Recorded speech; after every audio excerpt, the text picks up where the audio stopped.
જૂનાગઢ જિલ્લાના ગીર પંથકમાં ચોમાસાની આતુરતાપૂર્વક રાહ જોતા ખેડૂતો માટે ચિંતાજનક સ્થિતિ સર્જાઈ છે।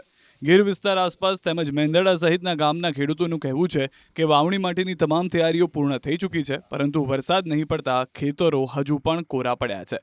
વરસાદ વધુ મોડો પડશે તો માત્ર ખેતી જ નહીં પરંતુ પશુપાલન અને આગામી ઉત્પાદન ઉપર પણ તેની સીધી અસર પડશે। ખેડૂતોને આશા હતી કે જૂનના પહેલા અથવા બીજા સપ્તાહમાં વાવણી લાયક વરસાદ થઈ જશે, જેના કારણે ખેડૂતોએ અગાઉથી જ પોતાના ખેતરો તૈયાર કરી લીધા અને તમામ બિયારણ પણ ખરીદી લીધું। હવે ખેડૂતોને રાહ છે તો બસ વરસાદની। જો વરસાદ વધુ મોડો પડશે તો ઉત્પાદન સમય પણ પાછળ ઠેરાઈ જશે અને શિયાળાની અસરને કારણે પાકની ઉપજ ઘટી શકે છે। તો વળી અહીં કેનાલ કે અન્ય કોઈ અસરકારક સિંચાઈ યોજના ઉપલબ્ધ ન હોવાથી ખેડૂતો સંપૂર્ણપણે કુદરત પર નિર્ભર છે। ખેડૂતોનું કહેવું છે કે સિંચાઈ પ્રોજેક્ટ આપવામાં આવે તો વરસાદની અનિશ્ચિતતાથી થતી મુશ્કેલીઓથી રાહત મળી શકે છે।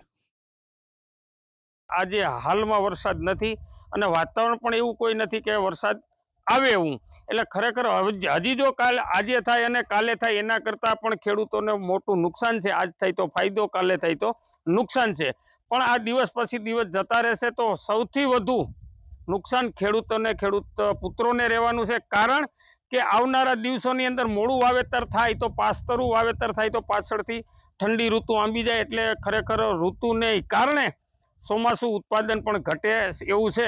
હાલ અમે ખેડૂતોએ બિયારણ, ખાતર, ખેતી તૈયાર કરી રાખ્યું છે, પણ અમે હાલની તરીકે કાંઈ વાવેતર થતું નથી, કારણ કે અમારે ગીર વિસ્તારમાં પાણી બહુ ઓછું છે, કેનાલનો કોઈ સ્કોપ છે નહીં, કેનાલું છે નહીં, અને ગીર વિસ્તારમાં જમીનમાંથી ખેંચવામાં પાણી પણ નથી, એટલે આગોતરું આયોજન જે કરવાનું હોય એ પણ અમારી પાસે વ્યવસ્થા નથી। હાલ અમે ખરેખર કાગડોળે વરસાદની રાહ જોઈ રહ્યા છીએ, વહેલામાં વહેલી તકે વરસાદ આવે જેથી કરીને ખેડૂતોને ફાયદો થાય।